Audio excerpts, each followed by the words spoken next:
Hi, everybody. Welcome to the Postgame Pint. I'm John Bonus from TwinsDaily.com. With me, Seth Stohs and Jeremy Nygaard. We'll get to them in a second. I give me a wave, guys. Beautiful. Before we get started, I just want to kind of get everybody up to speed. If this is your first Postgame Pint, a couple things you need to know. If you're a veteran, great. We love that you're coming back, and we love that you're participating. We especially love the people who are participating. And the way to participate is to use some of the things that are available that are probably at the bottom of your screen.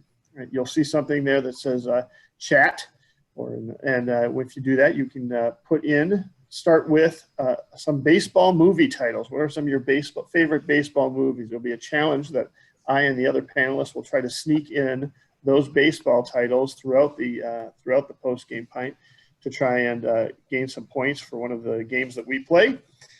Also call your attention to the Q&A area. If you've got a specific question that you want to ask, that's a good place to do it. If you want to chat or you want to share some opinions about the game, again, that's where that chat area is from. And finally, there's an option in the chat to raise your hand. I was impressed last Saturday night. We had a couple people raise their hands for Nick. He caught it and got them on. And we don't actually display you, so you don't have to worry about how your computer makes you look. But you just will unmute you, and you'll be able to join the discussion, ask us some questions, and so on. With that, I'm going to start with Seth. Seth, what's your post-game pint tonight? Well, as you know, it's with me going to be some sort of a mixed drink. The mix is not going to happen until it goes in my mouth. It's Dr. Pepper and water. I thought about mixing in some ice, but figured the water was the same product. So we're going with that tonight. All right. How about Jeremy? Coors Light, Jeremy? Leinenkugel's Oktoberfest. Ooh, yummy. Yeah, really, that's just coming out right now. Good. Really stepped outside the box. Good for you, yeah. Well, and this was a good tense game where a little muscle relaxer probably helps. I've got a touch of scotch here, Ardbeg 5, the Wee Beastie. So I'm gonna sip on that a little bit. We'd like to start each of these with the notes. Our Twins take of the game. Jeremy, let's start with you. What was your big takeaway from this game?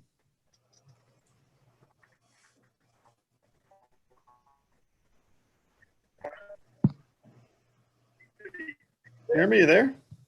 No.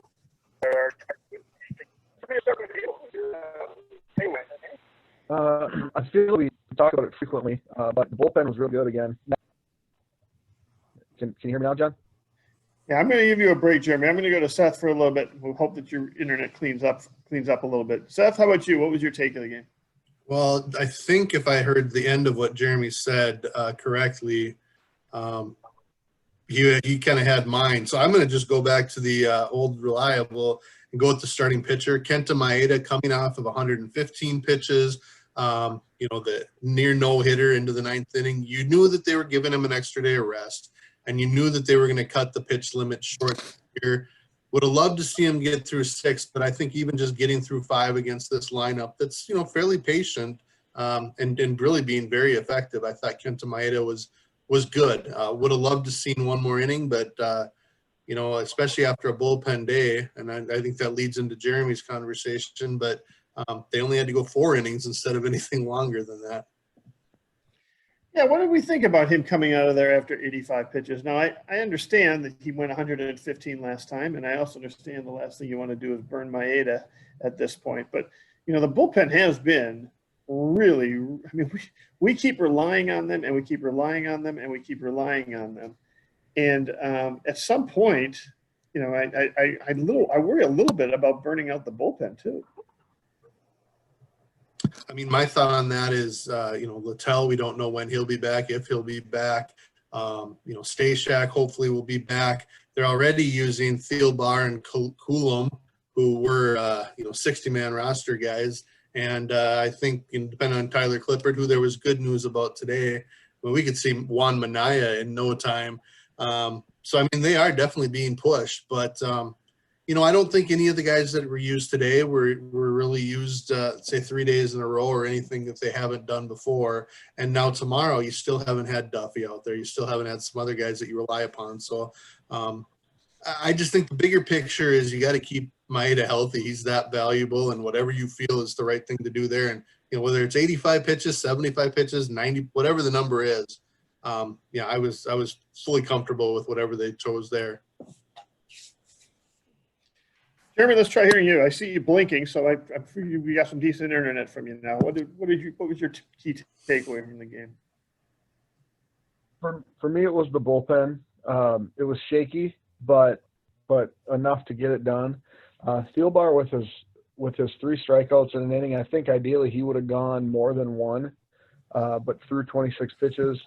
Did a good job getting out of a jam. May wasn't great, but got it done. And then Romo and Rogers both gave up hits early in their inning, but were able to rebound and get it, get away with the win. So, like Seth said, they have a couple guys that haven't thrown. I was looking a little bit at, there's going to be a roster crunch here when Pineda comes off. And I kind of think what they have that Coulomb is kind of their last guy. And it wouldn't shock me if they try to kind of use that arm, if they have to burn an arm, because to me, he's the natural guy to come off the 40 and come off the 28. And if they use him early, they can put Manai in that spot, because then he would be the natural guy to come off the 40 and come off the 28. So I feel like they have some options. It feels like it's short from a guys that they've used versus guys that might be available perspective. But I think the one thing that the Twins have done really well, and I've said this before since Felvey and Levine came in, is they've kind of taken guys off the scrap heap. They've used them to their advantage and then discarded them in short order. And I feel like they have a couple guys lined up to do that, to get them through some games if need be. And so to me, the bullpen pitching well, when their back's been kind of against the wall after a bullpen game, was definitely for me the story of tonight's game, getting away with the win, and maybe ending the day tied for first place in the American League. Yeah, I just pulled up the on Twins Daily. We always have the bullpen usage chart after every game. You can see that the Twins had to fill in 4 innings. They ended up filling him in with Thielbar at first. He kind of wiggled out of something. May ended up giving up a run. Romo wiggled out of a leadoff double, and then Rogers was very good in very short order. But that's a back-to-back, so he certainly won't be available tomorrow. It does look like you got a fair amount of availability tomorrow, but you do get a sense of just how much Sunday's bullpen game really cost this team in terms of, and not to mention Saturday they had a lot of use. Friday, Odorizzi only went 3 innings. So I mean, this team has been, and that was after a tough week in front of that, where they had a doubleheader and another bullpen game as well. So I'm with you. I like the bullpen very much. My takeaway on this one is how much my opinion of the Indians has changed since the first game we saw them. Now, the first game we saw them was Bieber.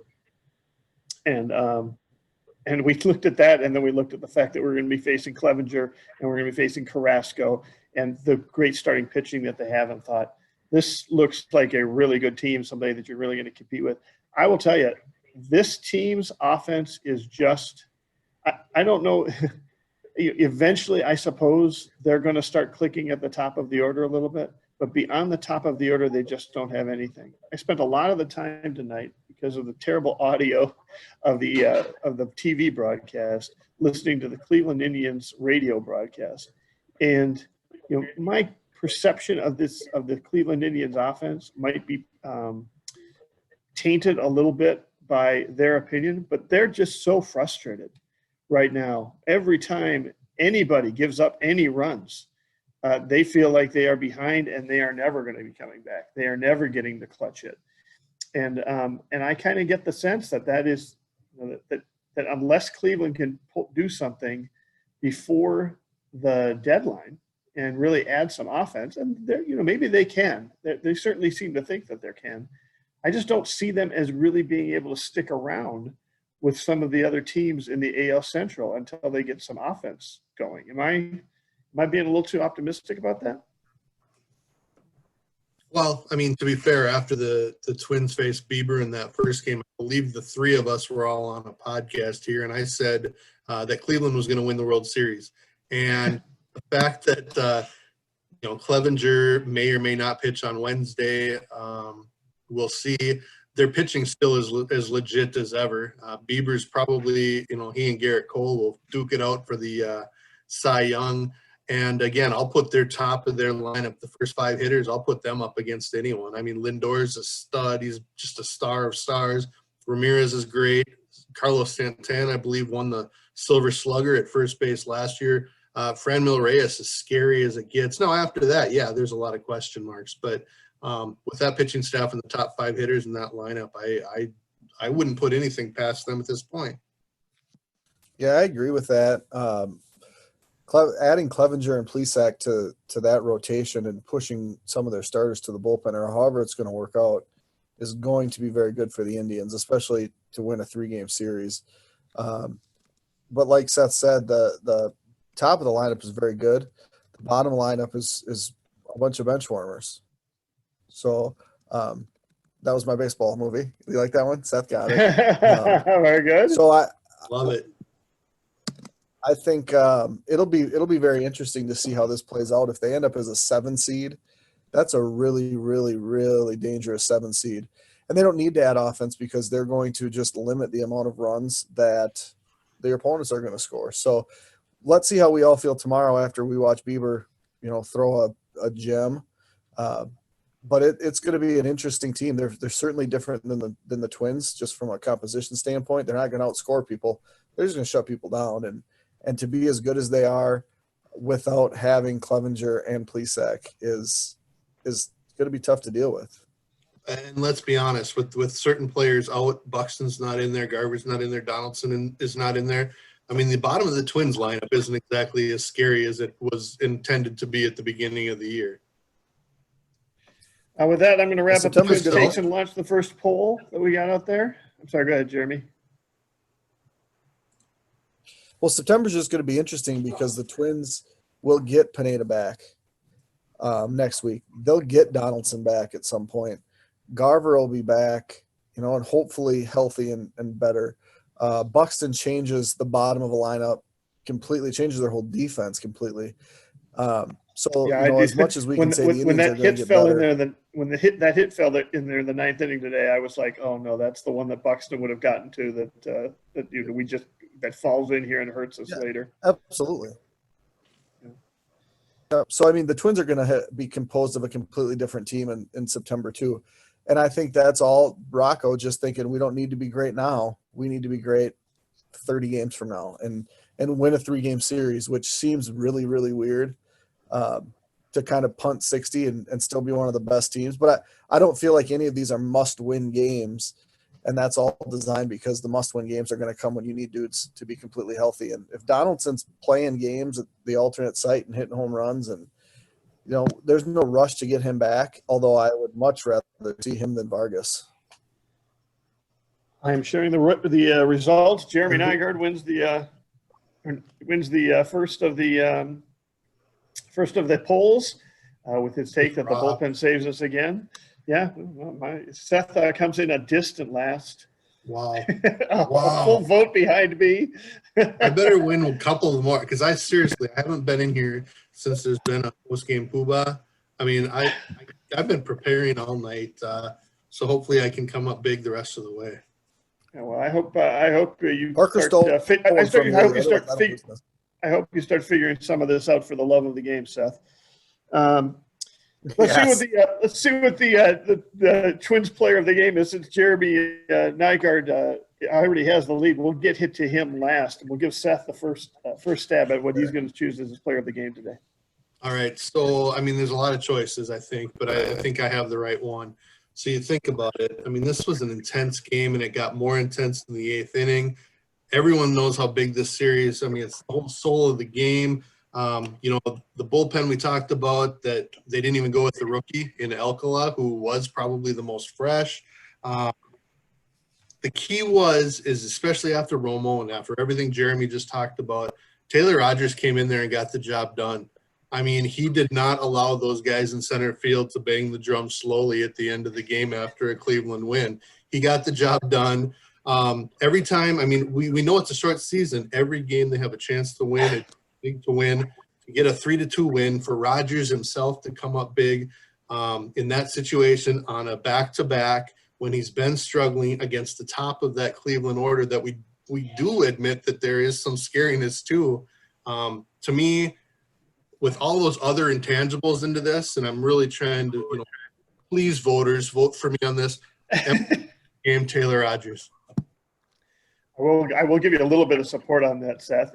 I just took a look at the win probability added, and the highest win probability added in the team was Taylor Rodgers. To hold on to that game in the ninth ended up he had the highest of the WPAs on the team. But I'm going to go with Sano.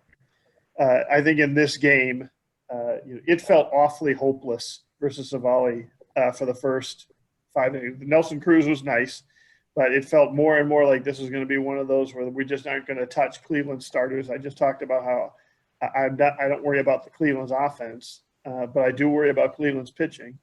And to jump on them and jump on Savali just as he's tiring, Rosario got the big found the weakness in the armor, and then next batter up, Sano blasts the home run to give it a 3-1 lead. At that point, given Cleveland's anemic offense, that game was over.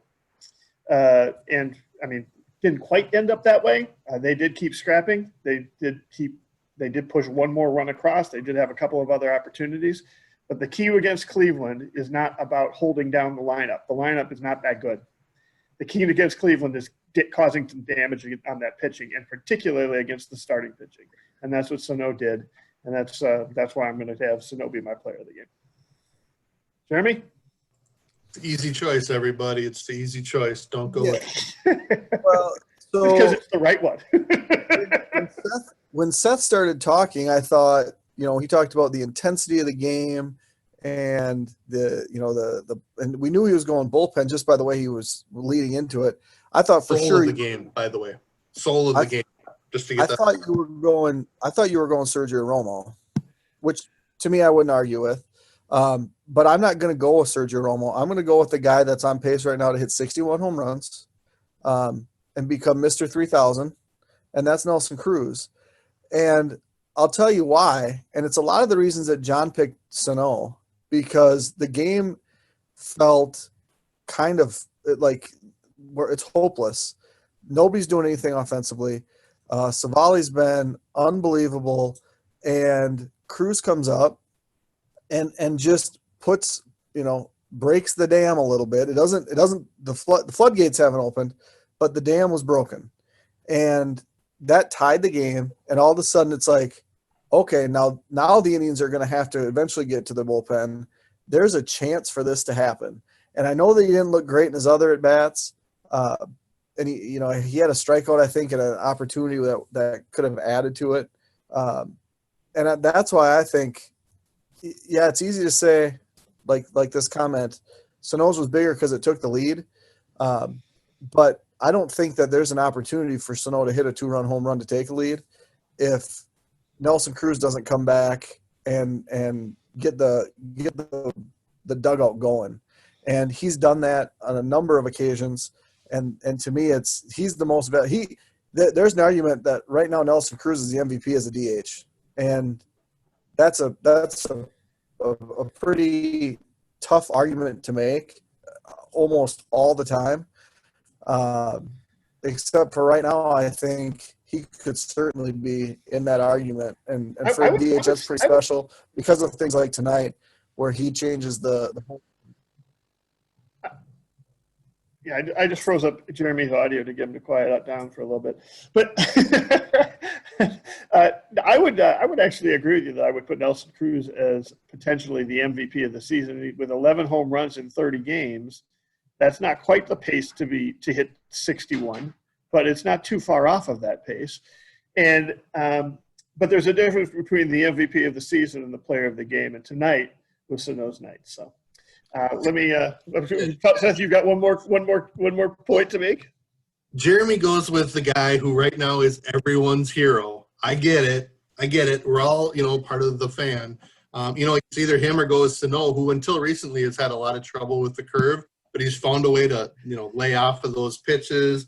But the season, it's going to be such a fever pitch. You just have to win every game, and Taylor Rogers helped them do that. So all right. So I'm going to launch the polling here.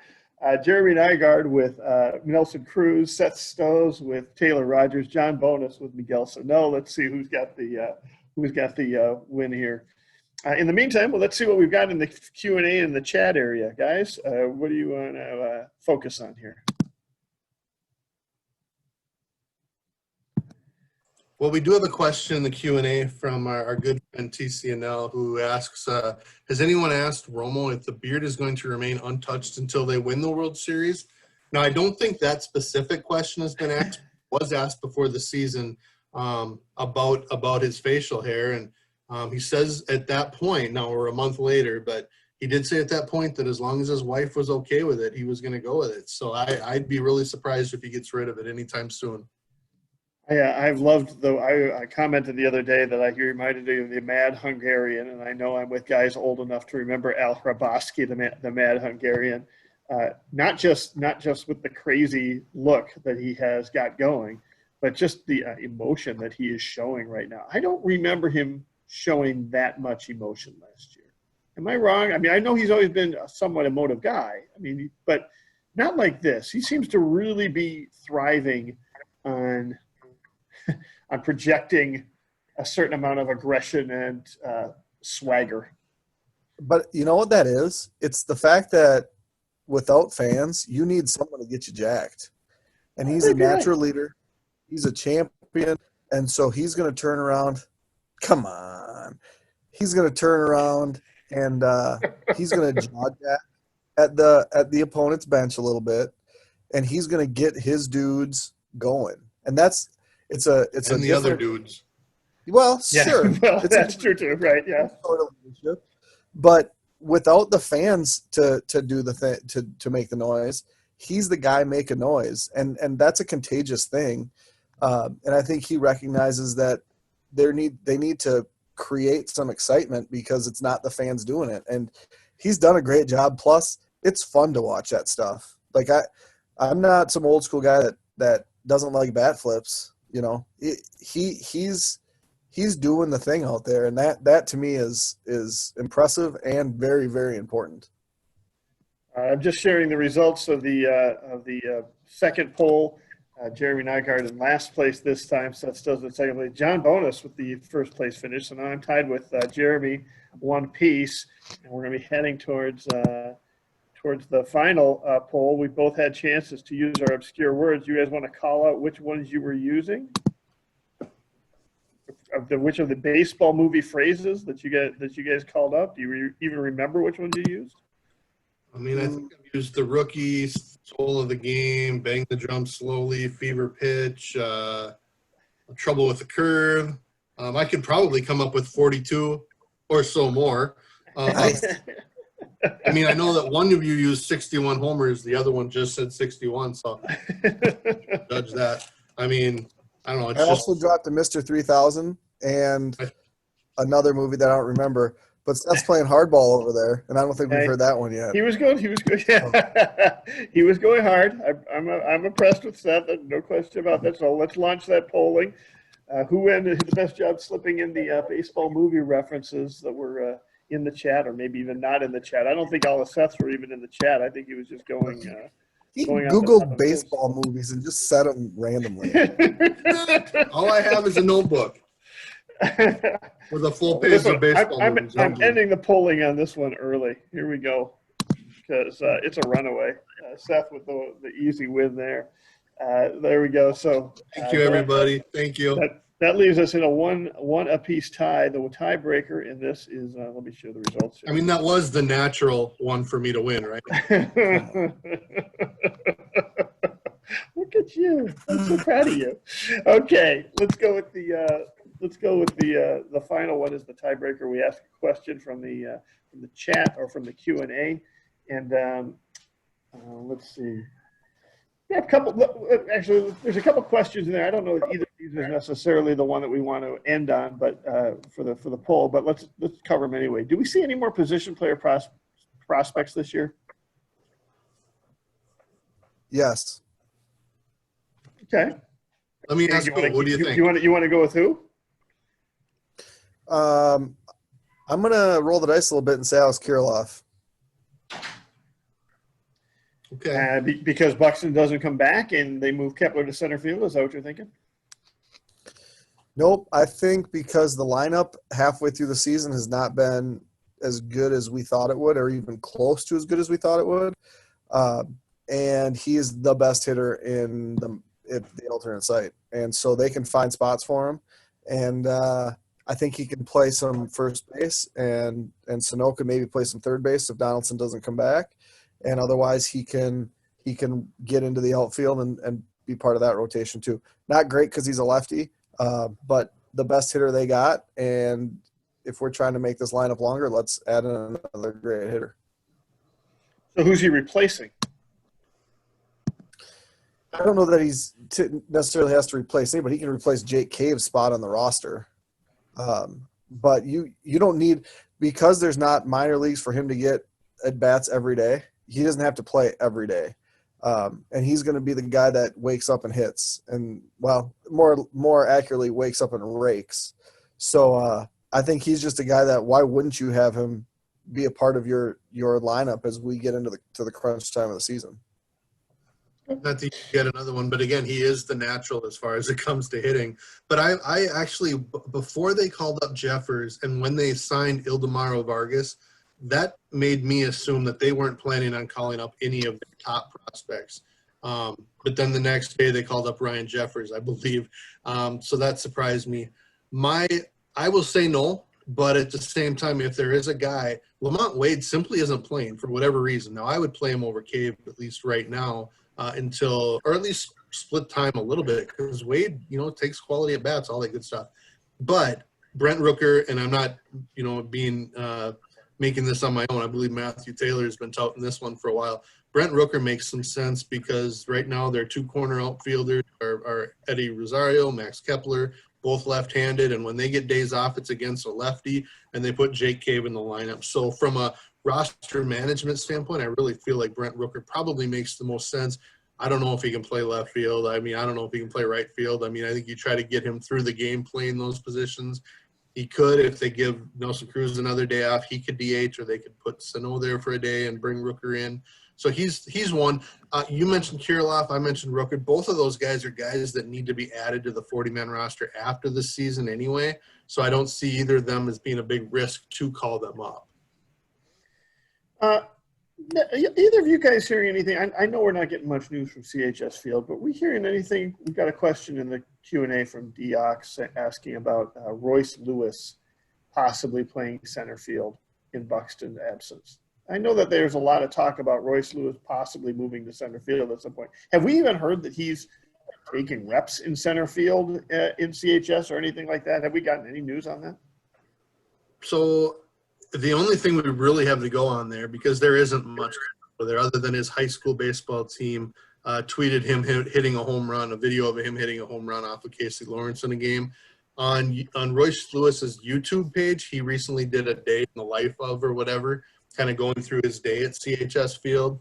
In it showed him hitting home runs off of Casey Lawrence, Michael Pineda, and at least two other pitchers, or at least long fly ball outs or whatever they were well hit.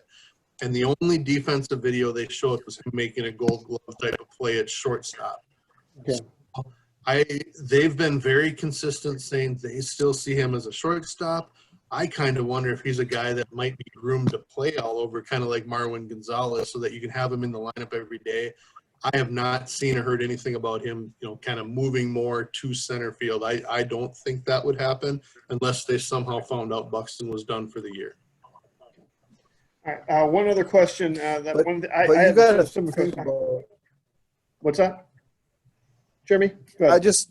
About the Lewis thing, you take some of the real good infield prospects, and the two that came to mind right away were Billy Hamilton and Mookie Betts, who came up through the Cincinnati and Boston systems playing in the field, and then right before they were promoted to the big leagues, they got moved to the outfield. And I don't think center field is necessarily a difficult spot to play. You don't need a ton of reps to do it. If you're a natural athlete, you can go play the outfield. It's much harder to go from center to shortstop. It's a premium position, and Royce Lewis is going to be able to do it just fine. I don't necessarily think he's an option because I think Max Kepler could be a fantastic center fielder if needed for the long term. So leave Royce Lewis in the infield as long as you possibly can. And you know, if the need for a player comes up, instead of having it be Lewis in center field, you have your pick of guys to be a corner outfielder if you need to move Kepler to center. You know, I did notice that we got a question in the chat from Justin asking, do we hear anything about Avila? Whether or not he was hurt, and that's why he was pulled out. This is the second time we've seen Avila get pulled out of a game early where Jeffers ends up finishing the game. I'm not sure that it's necessarily a hurt thing. I wonder if they're trying to keep him fresh, or if they're or if he's battling something, they just want to protect him from it. Do we have any sense of what's going on with that? I was surprised to see it happen again. I wondered the same. Yeah. So I think did he follow the ball off of his knee in a previous at bat or something like that, and then A-Ray Adrianza pinch hit for him the next time. Okay. Jeffers going to behind the plate.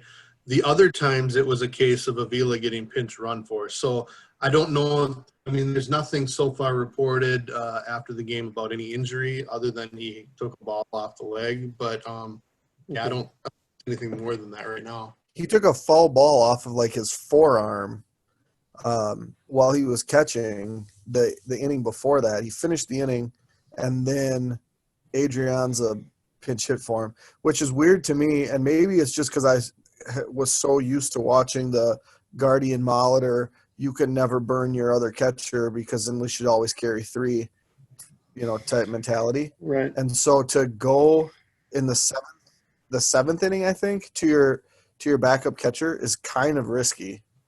And that's why, to me, I thought, well, it's got to be an injury. But then the fact that we didn't hear anything about it, that was weird. It also was weird to me that you pinch hit Adrianza, not Jeffers, against the left-handed pitcher. Right. Yeah.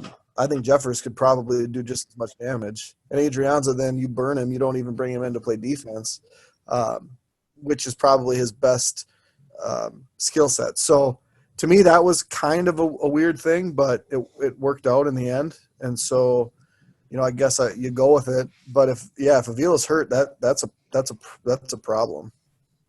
All right, let's get the last question. There's going to be the tiebreaker question, and I want to hear everybody's answers. Nelson Cruz, heart and soul of the team, the heartbeat of this team, is a free agent at the end of this year. And we get a question from Brian: is a 2-year deal for Nelson Cruz a realistic possibility? Seth, you want to start us out? I will say that it's a realistic possibility, yes. I personally would not do it. I'd much prefer a 1-year deal with an option, which he did previously, but I believe someone's given him a 2-year deal. I don't know who that is, and I think my guess, if we're playing that game of guessing, is he would much prefer being on a winning team. So I could see him signing a 1 or 2-year deal with a really good team as opposed to a 2 or 3-year deal with a team where they're asking him to be a leader of a bad team. Jeremy.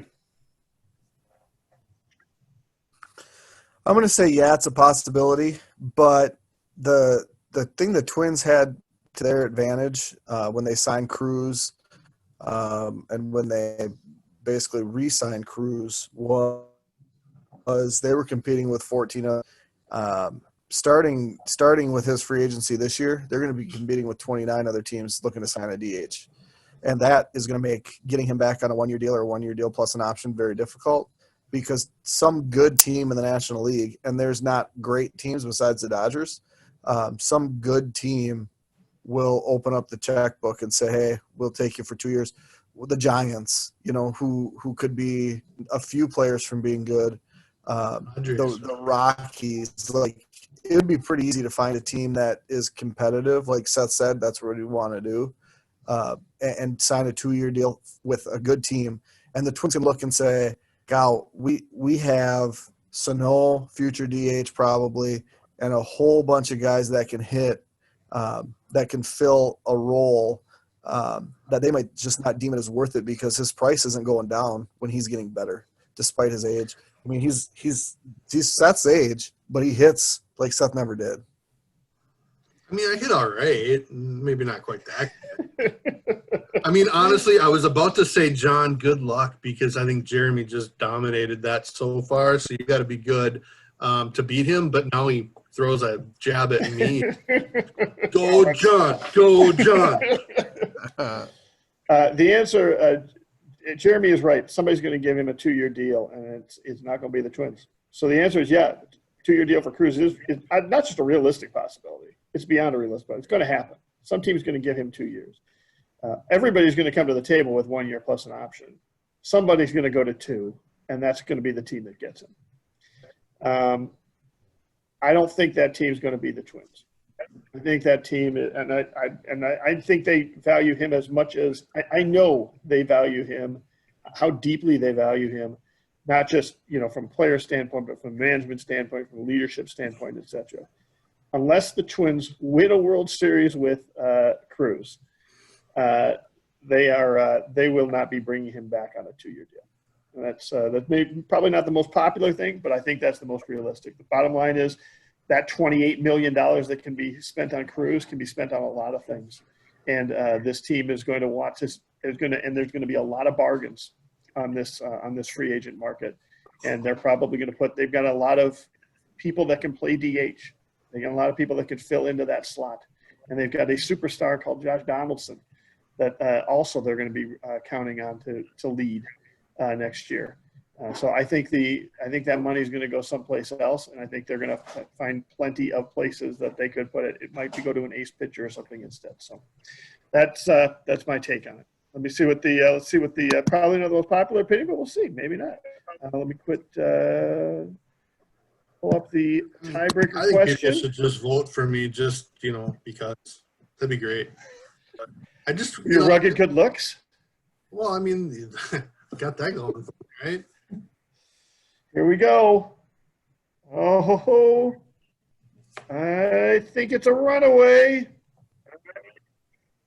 It is a runaway. And here it is. I'm about to end the polling. Oh, this intensity. Holy moly. Oh, Thank you for God. playing, That gentlemen. took last. That was totally rigged.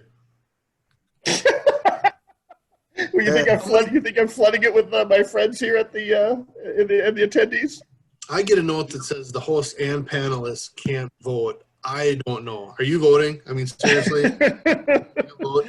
I've got 3 other computers here on the side that I've got 9 other computers over on the side that I ended up doing it with. Yes, that's right. So You just share the spell your results name one more there. time there. Did you guys see the results? Oh yeah, no. I Thanks, feel, thanks for showing it again. Should I share them again? When it comes to these post-game pints, when it comes to the post-game pints, I feel like I'm getting Mike Trouted here because I always should win, but because I'm so much better than everybody else, I don't vote. Second time, last 2 times you've been on the show with me. I have to one up you. That's it. Back to backs, I think, Jeremy. That's back to backs on me. Right? Parker beat me. Was it Parker? Parker beat me. No. You didn't No, beat it was me. No, it must have been me. It was definitely Parker. I'm pretty sure it's Parker. All right. I want to thank Trout. I want to thank all of the attendees, Seth and Jeremy, for playing along and losing like good sports that they are. I want to thank all the people who joined in, especially those that contributed in the chat or those that asked questions. We appreciate it. You can always find the next Postgame Pint at postgamepint.com. I will be carrying my championship into tomorrow night. There will be another one after the 6 o'clock game, probably starting about 9 o'clock. Nick will be hosting that one. You can find the video of this on our Facebook page. You can also find it on our YouTube page. You can also find it in our game recap. You can also find it at postgamepint.com along with the next scheduled one. And you can also listen to it on the Twins Daily podcast. And we'd appreciate if you'd subscribe to that on iTunes or wherever you happen to listen. That's it. It was on Facebook, right? It was on Facebook Live. So And we actually Facebook launched to this on Facebook Live too. I wonder. share that too with all I your don't know what friends. that is. I don't know how that works, but we're on you. Hi.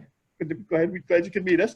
Okay. And thanks everybody for listening, and we'll talk to you tomorrow. Win Twins.